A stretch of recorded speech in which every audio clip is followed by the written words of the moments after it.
Hello friends, कैसे हैं आप सभी। उम्मीद करता हूं आप अच्छे होंगे, स्वस्थ होंगे, व्यस्त होंगे। मेरा नाम है अभिषेक। जैसा कि आप जानते हैं, हम कक्षा 12वीं इतिहास विषय पर चर्चा कर रहे हैं, जिसका अध्याय है विचारक, विश्वास, इमारतें, सांस्कृतिक विकास 600 ईसा पूर्व से 600 ईस्वी। इससे पहले मैंने पार्ट 1 से लेके पार्ट 5 तक सारे पार्ट मैंने अपलोड कर दिए हैं, जिसमें हमने इसके जो टॉपिक्स थे वो उसको अच्छे से पढ़ा, और पैसेज वगैरह थे, जो ब्लू बॉक्सेस थे वो मैंने आपको पढ़ाए अच्छे से, और मैप भी हमने देखा था। ये जो पार्ट है ये पार्ट 6 है। इसमें मैं आपको एक अंकीय प्रश्न पढ़ाऊंगा जो एग्जाम में आपके एमसीक्यू के तौर पर आपसे पूछे जाते हैं, तो आप ध्यान से इसे पढ़िएगा। 1 अंक की प्रश्न है, 1 लाइनर है। इसको आप अच्छे से पढ़ लेंगे तो जो आपके एग्जाम में एमसीक्यू पूछे जाएंगे तो उसे आप आराम से कर लेंगे। तो नजर डालते हैं आज के क्लास पर। तो वेलकम टू उब्बन एजुकेशन। तो शुरू करते हैं आज पहला प्रश्न।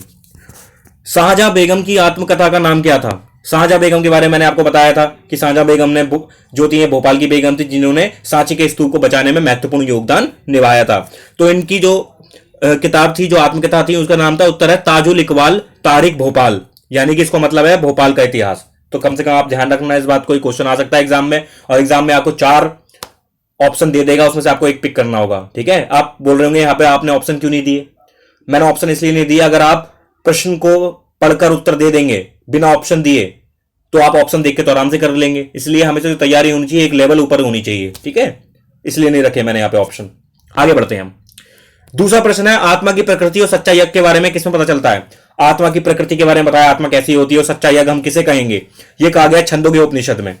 ठीक है, जैसे कि आपको पता है उपनिषद 108 है, तो उसमें से 108 उपनिषदों में से एक उपनिषद है छंदोग्य उपनिषद। उसमें आत्मा की प्रकृति और सच्चा यज्ञ के बारे में बातें की गई हैं। जो ब्लैक से मैंने लिखा है वो प्रश्न है, जो ब्लू से लिखा है वो उत्तर है, और जहां मैंने हाइलाइटर यूज कर रखा है उस पर ज्यादा फोकस करना है आपको। ठीक है।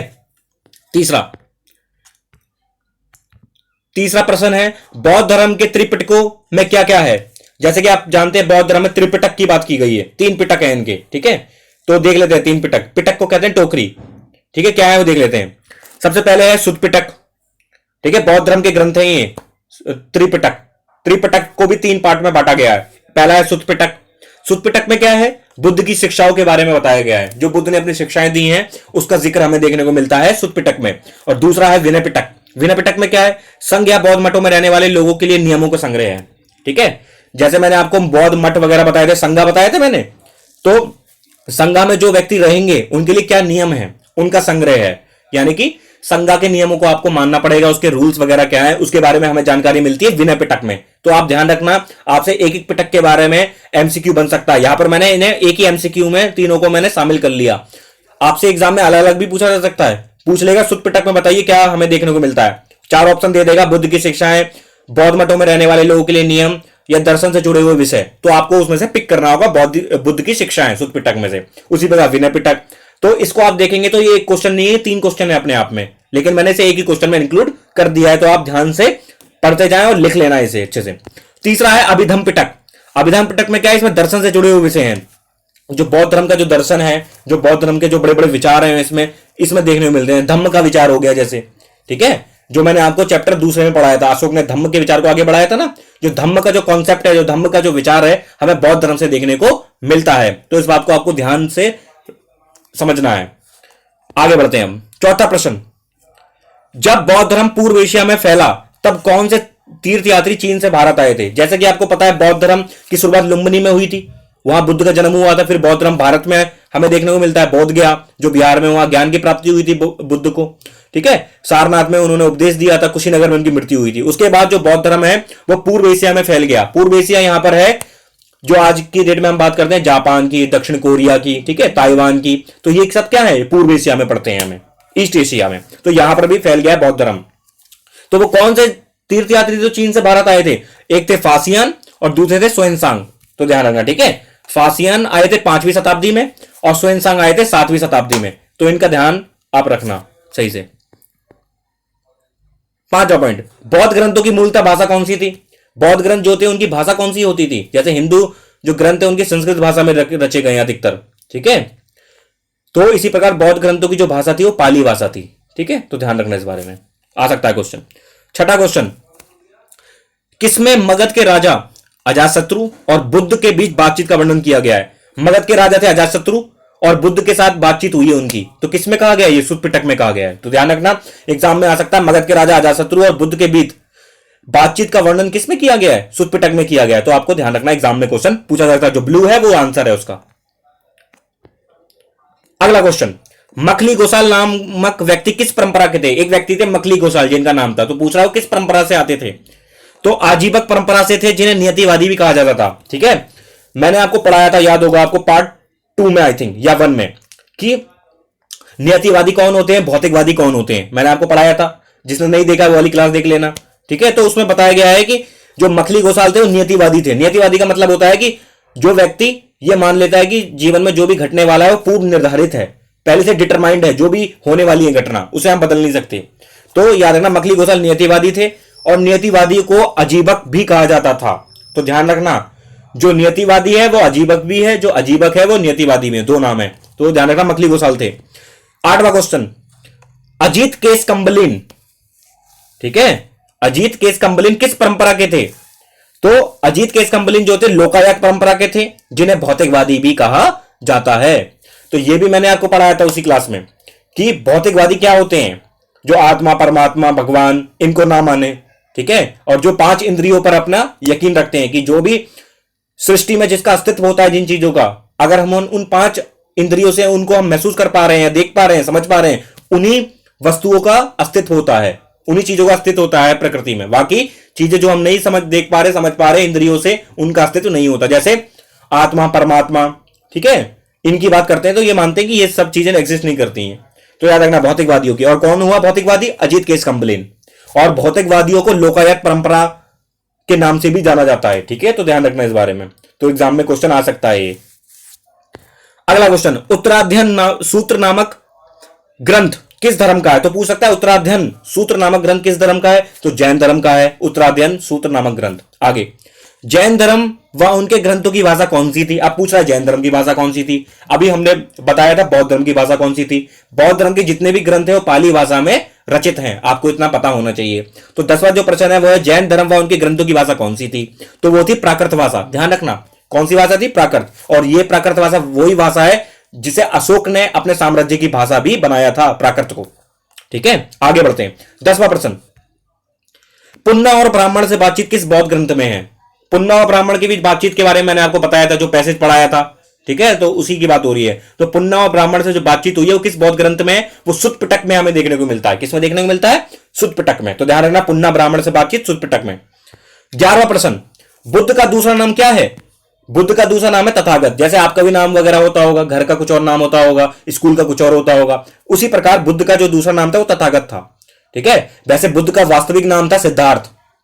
ठीक है, जब उन्होंने ज्ञान प्राप्त कर लिया सब उन्हें बुद्ध कहने लग गए, क्योंकि बुद्ध का मतलब होता है ज्ञानी व्यक्ति। ठीक है, जिसने इनलाइटनमेंट अटेन कर लिया है।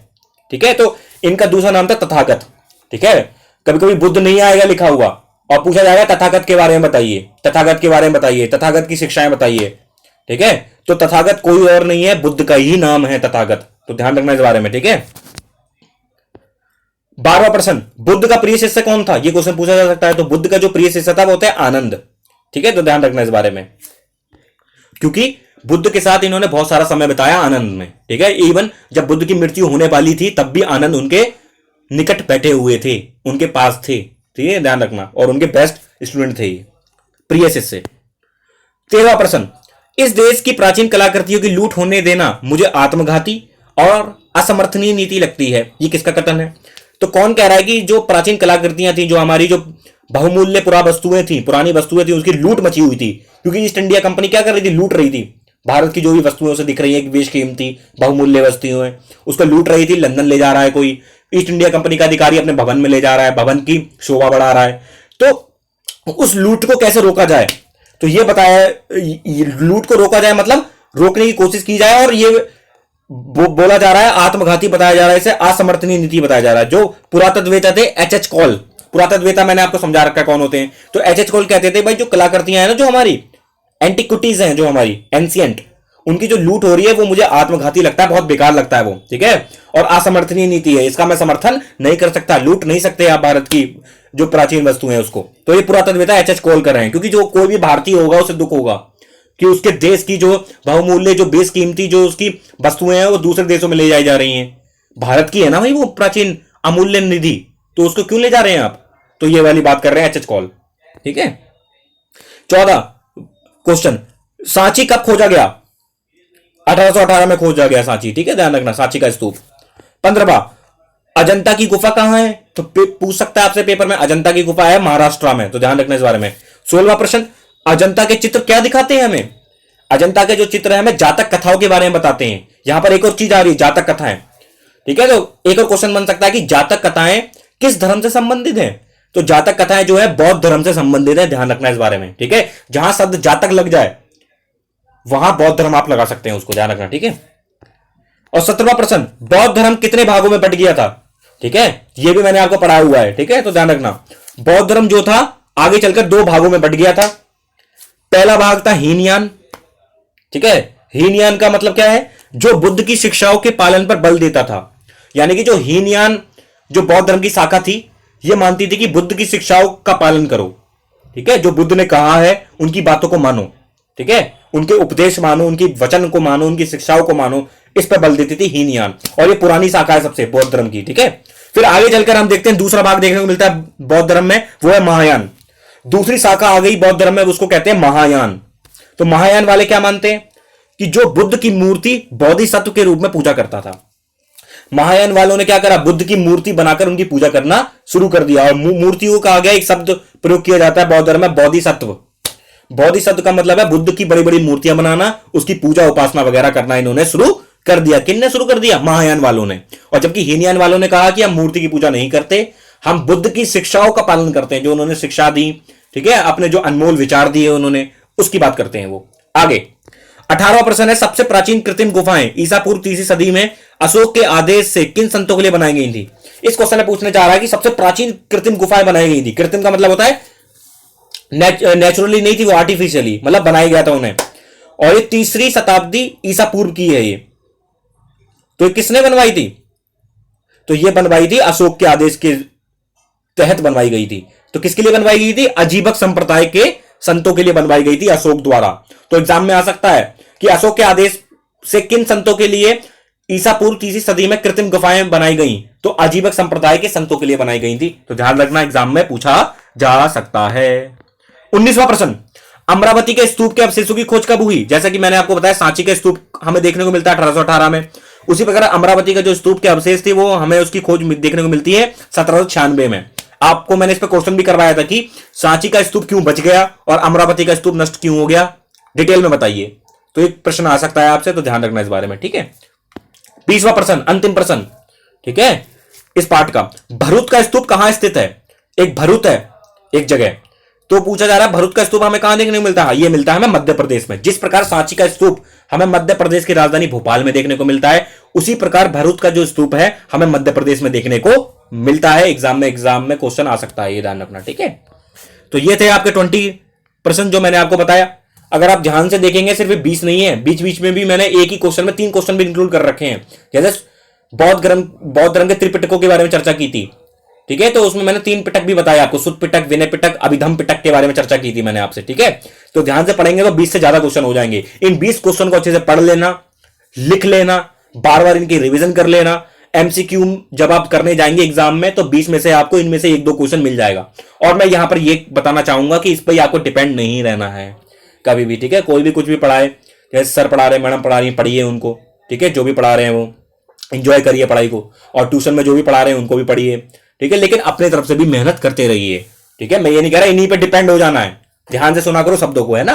डिपेंड नहीं होना है, डिपेंड अपने ऊपर हुआ जाता है, ठीक है। आपको अपना भी पढ़ना है, जो मैं बता रहा हूं वो भी पढ़ना है। ये नहीं कि भैया ने तो पढ़ा दिया अब वही पढ़ लेंगे हम, वो तो पढ़ना ही है, और भी आप पढ़ें, क्योंकि ये बहुत डिटेल में मैंने बनाया पूरे चैप्टर को पढ़ के। जो मुझे 20 जो बेस्ट क्वेश्चन लगे वो मैं लेकर आया आपके सामने, ठीक है। और मेरा मानना है कि इसमें से आपको 2 या 3 क्वेश्चन देखने को जरूर मिलेंगे, और हर चैप्टर से 2 या 3 एमसीक्यू जरूर आएंगे एग्जाम में, ध्यान रखना। और इसीलिए मैं हर चैप्टर को पढ़ा रहा हूं, एमसीक्यू भी अलग से पढ़ा रहा हूं। एमसीक्यू पे एक अलग से वीडियो में बनाता हूं, पैसेज पे अलग से वीडियो बनाता हूं मैं, ठीक है। पैसेज मुझे नहीं लगता कोई समझा रहा है, कोई पढ़ा रहा है, लेकिन मैं चाहता हूं कि मैं पढ़ाऊं उसे, पैसेज को भी, ठीक है। जो गद्यांश टाइप के आ रहे हैं, blue boxes, red boxes, green boxes, सबको मैं समझाऊं उसमें क्या क्या टर्म लिखी हुई है, ठीक है, उसका क्या मतलब है। और मैप की भी मैंने वीडियो बनाई हुई है, मैप भी आपको समझाया है, ब्लैंक मैप में भी समझाया है और उसको भर के भी दिखाया गया है मैप, ठीक है, कि जगह कौन कौन सी है। इससे मैप से 1 नंबर का क्वेश्चन आ जाता है, तो इस बात को आप ध्यान रखना, ठीक है। और ये सारे एमसीक्यू वगैरह देख लेना, आप इसको अच्छे से प्रैक्टिस कर जाना। तो आज के लिए फिर इतना ही रखते हैं, ठीक है। अगर पसंद आया तो लाइक करना, नहीं पसंद आया डिसलाइक करना। डिसलाइक क्यों किया कमेंट बॉक्स में जरूर बताना, ताकि मैं उसे इंप्रूव कर सकूं। आप नेगेटिव फीडबैक लिखना, मुझे कोई दिक्कत नहीं है, मैं उसे पॉजिटिव वे में लूंगा, ठीक है। और ज्यादा से ज्यादा अपने दोस्तों के साथ शेयर करो, सब्सक्राइब करो, ठीक है। और अपनी पढ़ाई करते रहो अच्छे से। एग्जाम आने वाले हैं आपके अक्टूबर में, मिड सेमेस्टर में, ठीक है। तो अच्छे से आप तैयार हो जाइए उसके लिए, और मटेरियल आपके पास है पढ़ने का। अब आप ये भी नहीं कह सकते कि हमारे पास पढ़ने का वो नहीं है, सोर्स नहीं है, ठीक है, हम ट्यूशन अफोर्ड नहीं कर सकते। ट्यूशन नहीं कर सकते तो ऑनलाइन आपको पढ़ाया जा रहा है यहाँ पे डिटेल में, एकदम एकदम एक एक चीज बताई है मैंने इस चैप्टर की। इस चैप्टर को 6 पार्ट में मैंने पूरा कंप्लीट किया है, पूरा डिटेल में, ताकि एक भी चीज छूट ना जाए कहीं, ठीक है। तो आप इसको एंजॉय करिए और इसको आप लिखते रहिए, पढ़ते रहिए, ठीक है। तो आज के लिए फिर इतना ही रखते हैं, ठीक है। Thanks a lot for watching, have a nice day, thank you.